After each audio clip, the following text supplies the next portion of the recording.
विशिनोपदे परम् इतुदिगति प्रशंसौ यौ मध्वरित्स इति भोग्यतया विपात्यौ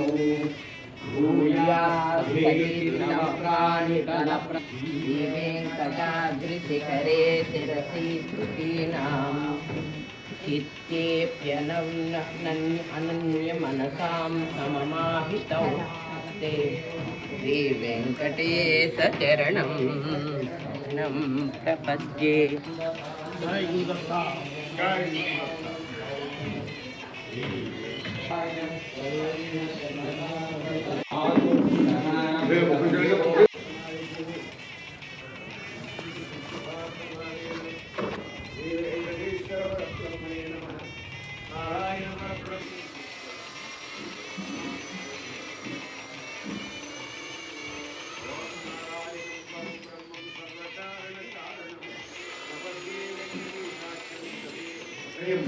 श्री वेंकटाचलपते नमो नमः।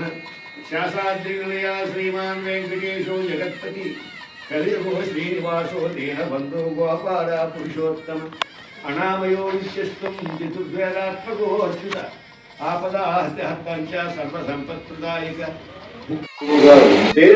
సాధనకి పనికొస్తే అందుకని పూర్వం ఆశ్రమాల్లోకి ఏదో రీడిగడ్డితో తాటాకులతో నిర్మాణం చేస్తే అందరి చిల్లర పిల్లలు ఎందుకు చేశారు అనుకోండి ఆశ్రయం అంటుంది.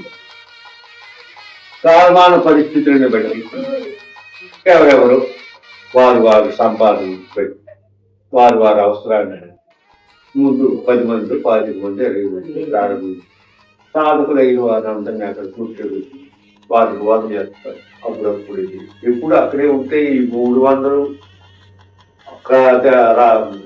రాయలసీమ మరి ఉన్న ప్రాంతాలను తిరగాలి కదా. ఈ దేహం ఎన్నాళ్ళు ఉంటుందో తెలియదు కదా. ఒక భక్తుడు అడిగాడు ఈ మధ్యకాలంలో మనలో ఆయన అడిగి భక్తులందరూ డొనేషన్ ఇచ్చారు కదా. అక్కడే పెట్టి అది వదిలేసి ఎక్కువ ఉన్నది తిరిగి అడగండి కాదు వదిలేది కాదు. వదిలేయాలి. బంధాలు ఎందుకు? అది ఎవరి కోసం పెట్టారు? సాధన పరుడు కోసం. ఇతను సాధన సంపత్తి కలిగినది సాధకుడి. ఇతనికి ఆ సంపద లభ్యమైపోయింది.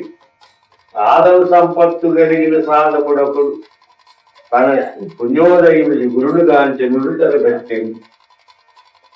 సాధన సంపత్తు కలిగిన వాడు. అప్పుడు ఈయనకి ఎక్కడ సాధనతో పని లేదు. ఆ సంపద ఐశ్వర్యం జ్ఞాన సంపద వచ్చేసింది. ఏ సాధన నీ కేడనురా ఏసానికి పనికి రాదు ఇనుమాయ్య మీ తాగులు తిన్న బోధ సాధనములందు మరిగితే మరి రాకు. బోధ రూపమైనది బోధిస్తూ ఆయన ఆ గురుధర్మాలను ప్రచారం చేయాలి. అక్కడే ఉండిపోతే అది బంధం అయిపోయి ఇది నాది అని ఒక అహంకారం కూడా బయలుదేరు. ఇంటికి నాది ఇదంతా నాది, నా సంకల్పం, నా ప్రాణం అనుకోడు. దానికి చోటెవ్వడు జ్ఞాని. ఇదంతా నాది, నేను అందరూ వాడు, అందరూ నావాడు. ఒకటి తెరగా పాపం ఈ 10 మందికి కొంచెం బాధ. ఎంత డబ్బులు ఇచ్చి ఎంత కష్టపడి రాసి తెలుస్తున్నాను. ఏంటి 10 మందేనా?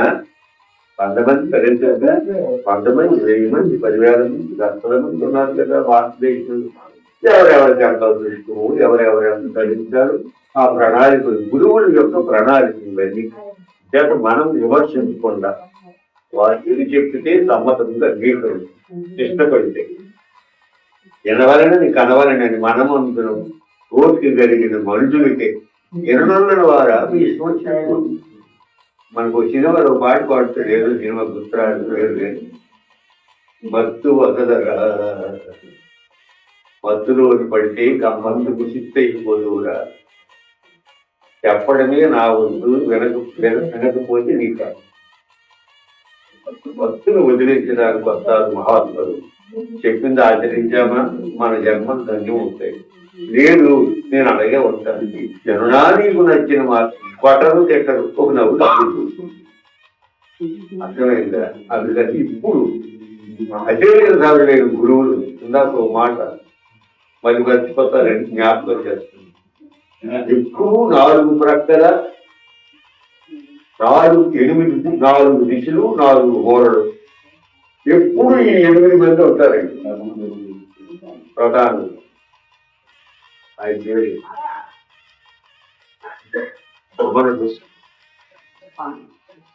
సద్గురు మలయాళ స్వామి, శివానంద మహారాజు ఋషికేశ్, శివానంద మహారాజు, దయానంద సరస్వతి, వీళ్ళు 8 మంది ఉన్నారు. ఎప్పుడు ఉంటారు 8 దిక్కులు. వారి పరంపర ప్రాప్తమైనటువంటి దాన్ని ఇందాక చెప్పినటువంటి 4 మార్గం 5 మార్గం అంటే గురువులుగా వహించి ఆ పరంపర ప్రాప్తమైనటువంటి బోధన చేస్తూ వేస్తారు. ఈ అన్నిటిని యాక్సెప్ట్ చేసి ఒక తాటి మీద నడిపిన వాడు అవతారు. వీరందరూ ఉత్తమ పురుషులు. స్నేహము చేసిన చిత్తము నిలుచును నమ్మమురా, భక్తులు అయ్యే సంసారము లోబడిన భక్తులు ఎగుడికి సత్యమురా. ఉత్తమ పురుషుడు, ఉత్తముడు, పరిశుద్ధుడు, పరమ పూజ్యుడు, పరమహంసలు. ఇందులో మళ్ళీ మంత్రసిద్ధుడు, హఠసిద్ధుడు, అజపగాయత్రి చేసిన వారు, యోగ గురువుడు, భోగ గురువుడు. ఈ గురువులన్నింటిలో మళ్ళీ కొంచెం ఆ గురువులు కూడా ఉంటారు. నిషిద్ధ గురువులు,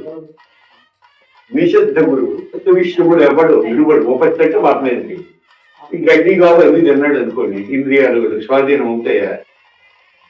అవవు.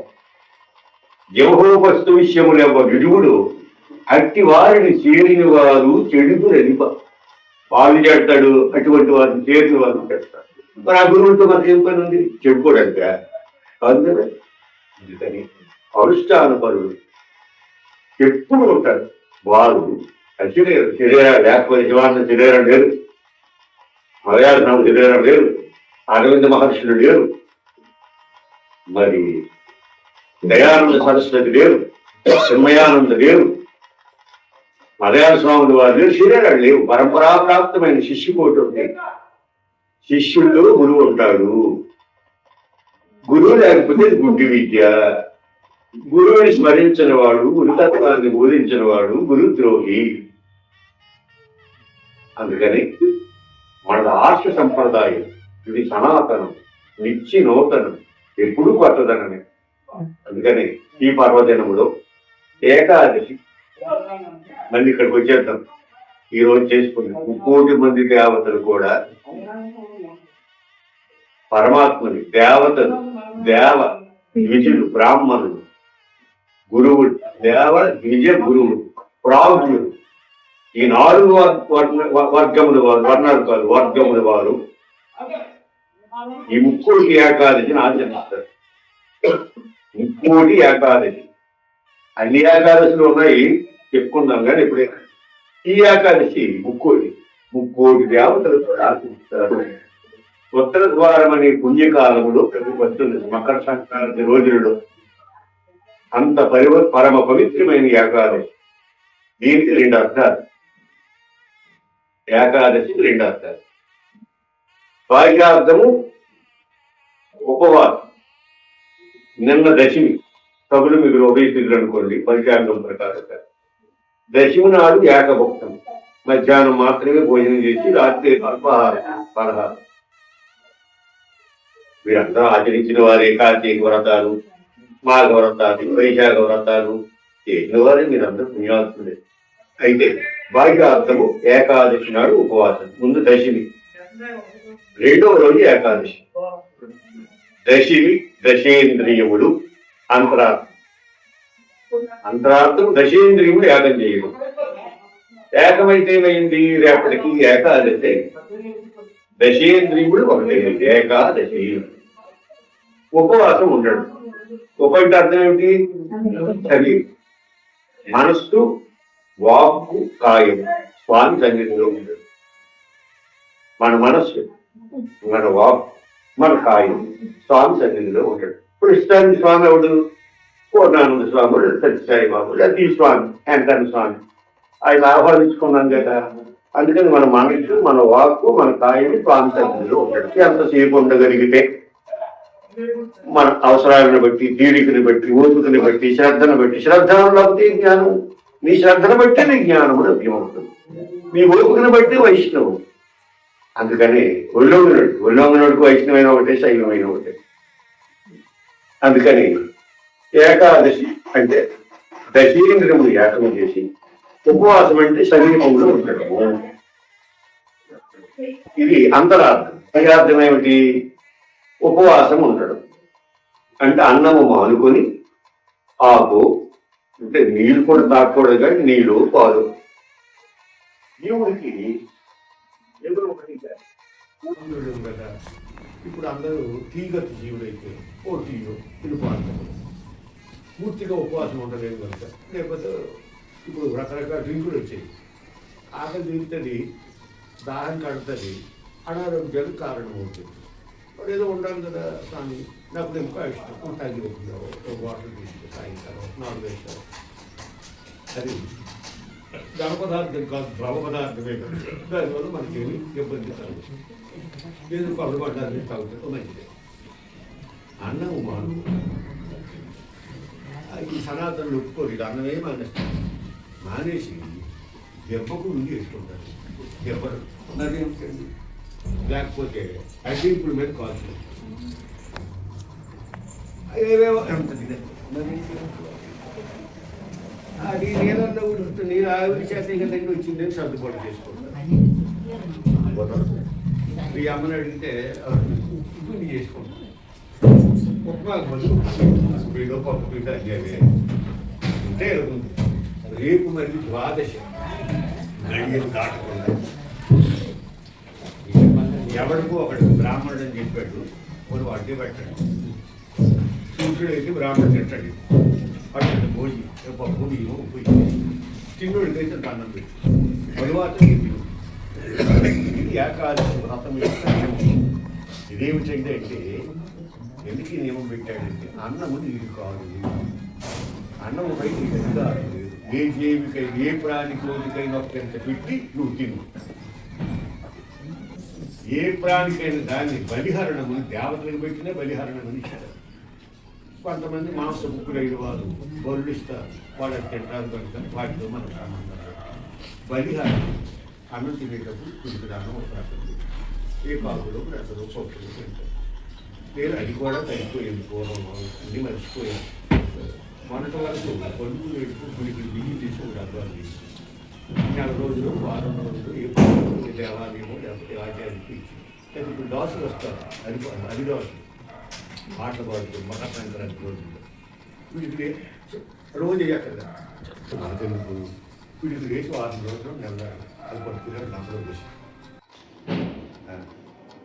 ఇప్పుడేమో చెప్పుకున్నాను కదా, నీరు నీవే, అగ్గి నీదే, గాలి నీదే, ఈ భూమి నీదే, ఈ ఆకాశం నీదే, నాదని ఈ 300 గజాలు కాంపౌండ్ వరకు కట్టుకున్నాను, నాదని ఈ దేహం ఉన్నంత వరకు నా వారసుడు నేను అనుభవిస్తాను. మా వాడు ఇక్కడే ఉంటాడు, నా మనవాడు ఇక్కడే ఉంటాడు అనుకోండి, వాడికి ఏదో బాగా కలిసి వచ్చిన రోజు వచ్చి నడుకొచ్చిన కొడుకు ఉంటాడు, అమెరికా వెళ్ళిపోయాడు. అప్పుడు ఇది ఎవరిది? ఎవడో ఉంటాడు, అప్పుడు ఎవరిది అయింది, వాడు ఎక్కడికి పోతాడు. అంటే ఇది మనది కాదు. పోనీ మనది అనుకొని మున్సిపాలిటీకి ట్యాక్సీ కట్టలేదు, కరెంటుకి బిల్లు కట్టలేదు, కరెంట్ కట్టలేదు, ట్యాక్సీ కట్టకపోతే వాడు రోడ్డు బిల్లు, అప్పుడు ఎవరిది అవుతుంది కదా. ఇదే ఇవన్నీ అన్ని గొప్పదే, అది కట్టకపోతే నిలవుతుంది. నాది అని అనుకో, వారికి అనుకుంటున్నాం అంతే. మరి ఆకాశం ఇదేనా? కానీ దేవుడి ప్రసాదం ఇదంతా. ఈ నీరు మనది, మనదంటే మా దేవుడు. ఎవడైతే దేవుడు అనుకుంటున్నాం వాడిది నీరు. ఈ గాలి వాడిది, మా స్వామిది. ఈ నీరు వాడిది, ఈ నిప్పు వాడిది, ఈ గాలి వాడిది, ఈ ఆకాశం వాడిది. నువ్వు మరి 5 కన్నా ఇంకెక్కడికే వెళ్ళిపో. మీరు మేము వాడక ఉంటాడు వాడు, మట్టిలో కలిసిపోడు. ఆ మట్టిలో మళ్ళీ మనలోనే కలవాలి. ఎక్కడికి వెళ్తాడు వాడు? వాడు సమాధి కలిసేమయ్యాడు. అడుగు ఇప్పుడు ఇసుక మట్టి మసేమో అందుకని మీరు వాడుకోవాలనుకుంటారు. వాదారం అనుకుంటారు, వాదోపవాదాలు. మరి ఎవరిదండి ఇదంతా? మాట్లాడుతుంది. మరో కుర్చీ ఇచ్చిందండి పెద్ద ముందు ఇవ్వండి, మీరు వెనక్కి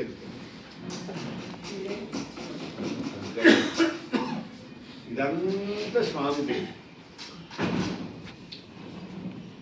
ఈశ్వరుడు మానుష రూపేణ నడిపించాలి కనుక వీడు ఆలోచిస్తాడు, వాడు ఇప్పిస్తాడు, వీడు ఆలోచిస్తాడు, వాడు ఇవేంటి అంటే అమ్మ అన్నది అవసరం చాలా విలువైంది నాన్న. అవసరం అవసరానికేరా, అవసరం అవసరానికే. మా ఆవుకు తౌడు కావాలి. మొన్న నేను కొన్నది అనేసాను, తేవద్దు అన్నాను. తర్వాత చూస్తే లేదు, తెమ్మంటది అవసరం, దానికి అవసరం అవసరం అవసరానికే. నేను తింటాను అనుకోండి, ఏ జీవికో పెట్టాలి కదా. నేను కూడా తింటాను. అనాథులకి కదా, కొండవారుగా కోయేవారుగా అడవుల్లో పుట్టి పరిణితి చెంది పట్టణాల్లోకి వచ్చి చెట్టు కింద కూర్చుని ఇప్పుడు ఫ్యాన్ లేకపోతే ఉండదు, ఏసీ లేకపోతే ఉండదు, ఏదో సహజీవనం. ఇవన్నీ వీటికి కారణం పరమాత్మ. వాటి కృతజ్ఞతతో జీవించడం ఆయనకేం అక్కర్లేదు, అన్నీ ఆయనవే. కానీ కృతజ్ఞుడై ఉన్నారు. ఏదో వాడు దైవద్రోహి, పితృద్రోహి, మాతృద్రోహి, గురుద్రోహి. ఎవడు గురువుని మర్చిపోతాడు వాడు గురుద్రోహి, ఎవడు అమ్మను మర్చిపోతాడు వాడు మాతృద్రోహి, ఎవడు పితృడు తండ్రిని మర్చిపోతాడు పితృద్రోహి, ఎవడు దైవాన్ని మర్చిపోతాడు దైవద్రోహి, ఎవడు ధర్మాన్ని పొందుతాడు ధర్మాన్ని దాన్ని పొందుతాడు వాడు చండాలు నికృష్టుడు, వాడు మనిషి కాదు. ఎవడు ధర్మాన్ని పరిరక్షించడు వాడు నికృష్టుడు. ధర్మాన్ని మనం ధర్మాన్ని రక్షిస్తే ధర్మం రక్షిస్తుంది, అది బాహ్యమైన మాట. మనము ధర్మాన్ని రక్షించడం కాదు, మనము ధర్మాన్ని ఆచరిస్తే ధర్మము రక్షింపబడుతుంది.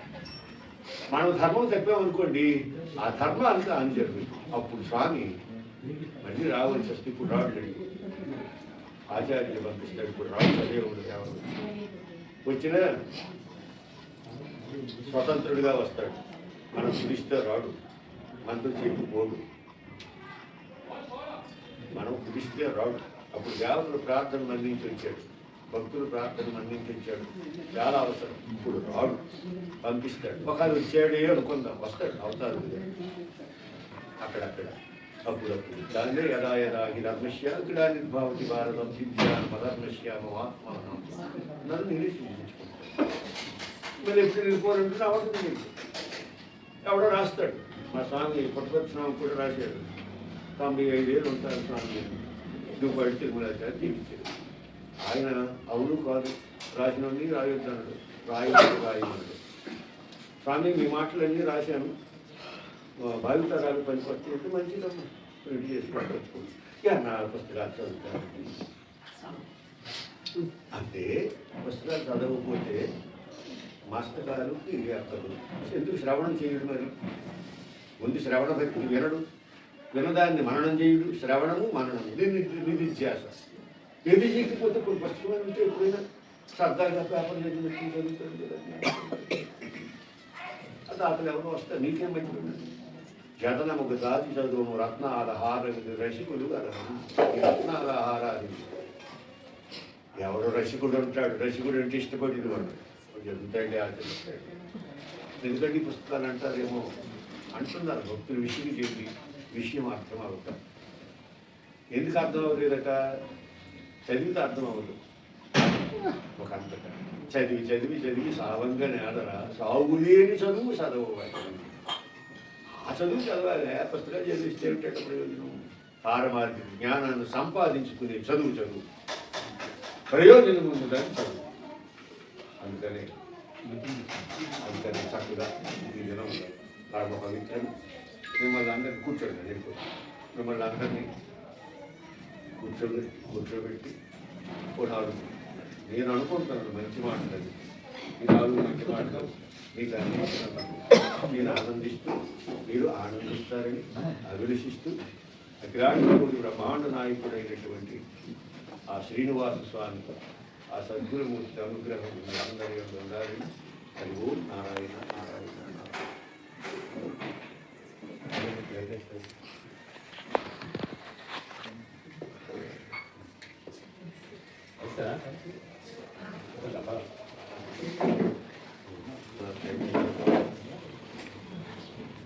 మరొక ముఖ్య విషయం అందరూ గమనించండి, ఇలా చేయకండి. హైట్గా ఉంటాయి ప్రోగ్రామ్స్. ఎక్కడెక్కడి నుండో మహాత్ములు వస్తారు, కాలాన్ని సద్వినియోగం చేస్తారు. ఇందాకే చాలామంది